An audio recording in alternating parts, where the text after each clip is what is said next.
पैसा थे, क्या कर नहीं सकते थे? पैसा भी होगा, ऊंचा पद भी होगा, लेकिन हमारे दलित शोषितों के लिए, पिछड़ों के लिए क्या किसी ने कदम उठाया? किसी ने नहीं उठाया। अगर आगे चले तो डॉक्टर भीमराव अम्बेडकर आगे चले।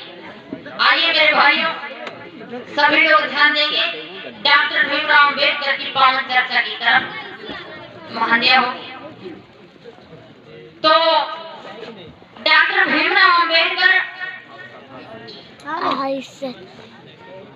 इनके पिता रामजी राव व रामजी राव के पिता मालोजी राव, ये रहे हो तो हमका पकड़ा। महाराष्ट्र में रत्नागिरी नाम का जिला है, कौन हो? उसमें चलो धीरे अम्बावड़ेकर एक गांव, धीरे उतर लो, जिसमें मालोजी राव रहा करते थे। चलो खड़े उतरो, हमला करेंगे, चलो खड़े उतरो। महाराष्ट्र में रत्नागिरी नामक एक जिला कहता है।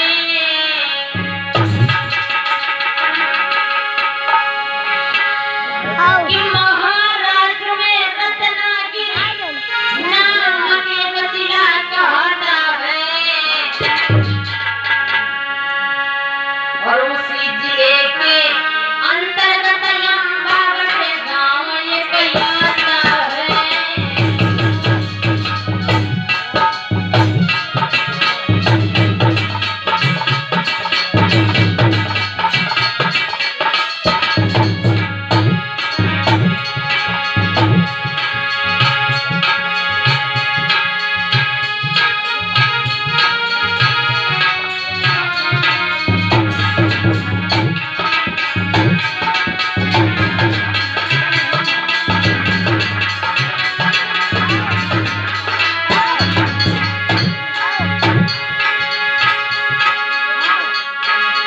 उसी गांव के अंदर ही मानव संपाल जी रहते थे।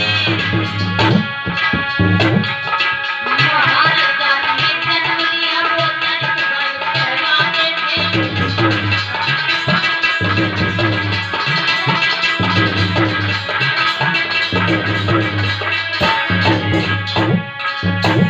मालोजी राव संपाल, उनके 4 संतानें थी।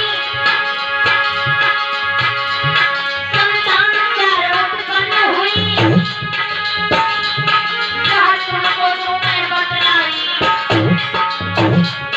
चारों लड़कियों में सुना बड़ी का नाम मीराबाई।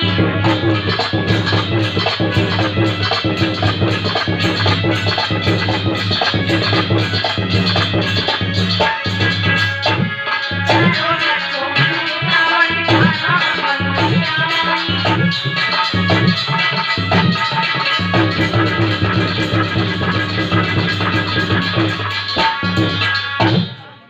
मालोजी राव संपाल उसे अम्बावड़ेकर गांव में रहा करते थे। मेरे भाइयों, इनके 4 संतानें हुई। सबसे बड़ी लड़की था जिसका नाम था मीराबाई, वो अपंग थी। और सबसे छोटी संतान जो थी उसका नाम था रामजी राव। जब रामजी राव का जन्म हुआ है, और मालोजी राव की पत्नी का नाम था जोराबाई। जोराबाई डॉक्टर भीमराव अंबेडकर की दादी थी। मालोजी राव अंबेडकर के बाबा थे। जब रामजी राव का जन्म हुआ, धीरे धीरे रामजी राव 8 वर्ष के हुए हैं, स्कूल जाया करते हैं, लेकिन स्कूल के लिए इन्हें बहुत परिश्रम करना पड़ा था। अंबेडकर के पापा जो थे उनको बहुत परिश्रम करना पड़ा था। जब छोटे जैसे थे तो अपनी माँ से कहने लगे कि माँ, हम देखा करते हैं बच्चे पढ़ने जाया करते हैं और हमें तो मिलती नहीं। पूरी महफिल के बनाऊंगा। तो जोराबाई कहने लगी, बेटा तुम पढ़ना चाहते हो? कहा हम पढ़ना चाहते हैं। तो कहा बेटा तुम्हें नहीं पता है कि मनु के विधान में लिखा हिंदू शास्त्र में बच्चे नहीं पढ़ सकते, देखो हिंदू जाति के।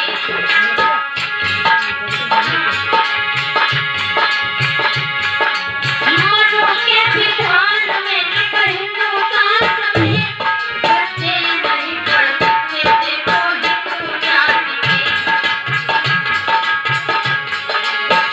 तो राम जी राव कहने लगे, माँ इसका मतलब है हम पढ़ नहीं पाएंगे।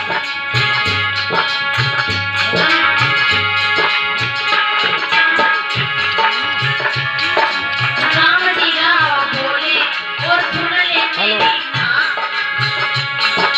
पढ़ नहीं पाएगा तेरा अब ये लाडला। हेलो हेलो कहा मैया क्या हम पढ़ नहीं पाएंगे? हम पढ़ने के लिए जरूर हेलो जाएंगे। और सफेद ज्यादा ना करो। एक राज हट, एक हेलो। तिलिया हट, एक बाल हटी, 3 मिनट तो बहुत खराब होती है। अगर बच्चा जिद कर ले हेलो तो उसकी जिद बहुत खराब होती है।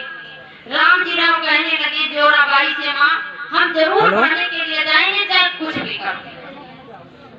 तो जोराबाई माधव जी राव के पास में गई और कहने लगी कि महाराज हमारा बेटा पढ़ना चाहता है, राम जी राव पढ़ना चाहता है और वो कहता है कि माँ हम जरूर पढ़ेंगे। देखते हैं बच्चे पढ़ने के लिए जाया करते हैं, उच्च वर्ग के लोगों के बच्चे पढ़ने के लिए जाते हैं, क्या हम नहीं जा सकते?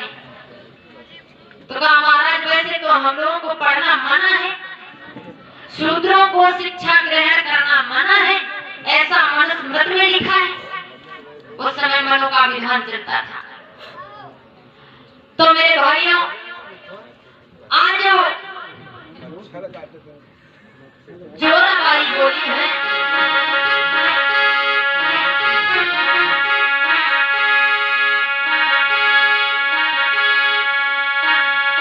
कि स्वामी विनती हमारी है कर जोड़ कर, एक कहना हमारा तुम सुन लो पिया।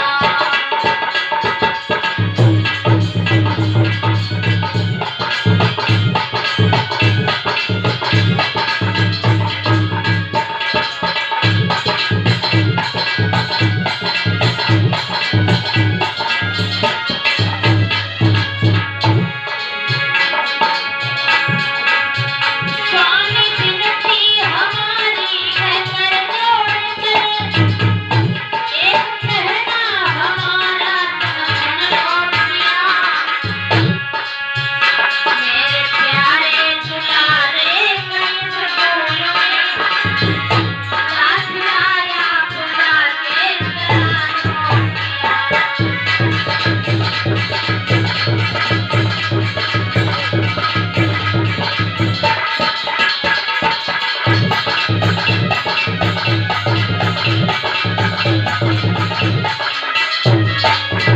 मेरे भाइयों मैया जोराबाई कहने लगी जाओ हमारे बेटे राम जी राव का कहीं दाखिला करवा दो।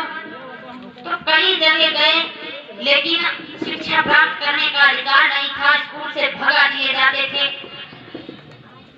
धक्के मार कर निकाल दिए जाते थे स्कूलों से। हमारे समाज के लोगों का कोई पढ़ने का अधिकार नहीं था, कोई शिक्षा ग्रहण करने का अधिकार नहीं था। तो जोराबाई और माधव जी राव ये पूरे परिवार को लेकर के पूना को चले आए।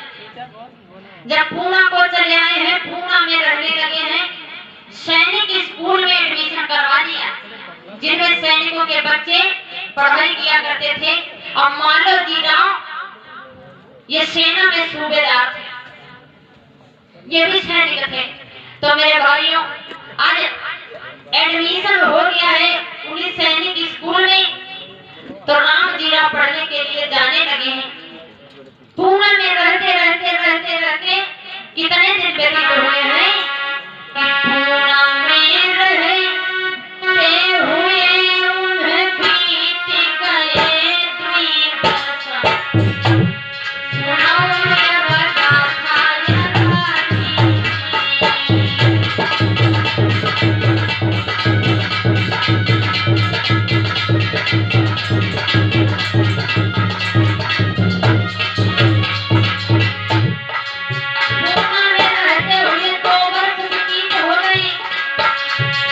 तभी जोराबाई कहने लगी है मालवजीराव से कि इस समय छुट्टी पड़ रही है बच्चे की, चलो हम अपने गांव टहलाते हैं, हम बावड़े कर गांव को दिखाते हैं। सुतकी हुई छुट्टी पड़े और बंदर भरोई सजना, सुनो पतिनाम के प्यारे।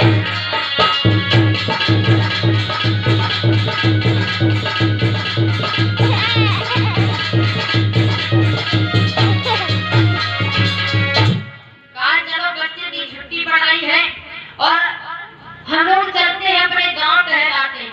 मेरे भाइयों मालवजीराव चल देते हैं, सभी परिवार बच्चों को लेते हैं, परिवार के लोग चले हैं, वहां से पूना से आ गए हैं कहाँ, अपने गांव को। लेकिन रास्ते में तबीयत जोराबाई की खराब हो गई। जोराबाई की जब तबीयत रास्ते में बिगड़ रही है तो ना ही तो कोई बैल डॉक्टरी कर रहा था, ना ही तो कोई ओझा आ रहा था, कोई बुलाने पर नहीं आता था दवाई करने के लिए।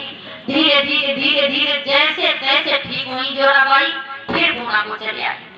पूना में रहते रहते काफी समय व्यतीत हो गया। तब तक रामजीराव बड़े हो गए थे, माँ बाप बूढ़े हो चुके थे। मालवजीराव और जोराबाई वृद्धावस्था में आ चुकी थी। तो मन में सोचा है कि अब बेटे की शादी की जाए। तो मेरे भाइयों रामजीराव की शादी तय की है भीमाबाई के साथ में। जब भीमाबाई घर में आई है तो रामजीराव समय गुजारने लगी है। लेकिन कुछ समय बीत जाने के बाद में इनके पिता खत्म हो गए।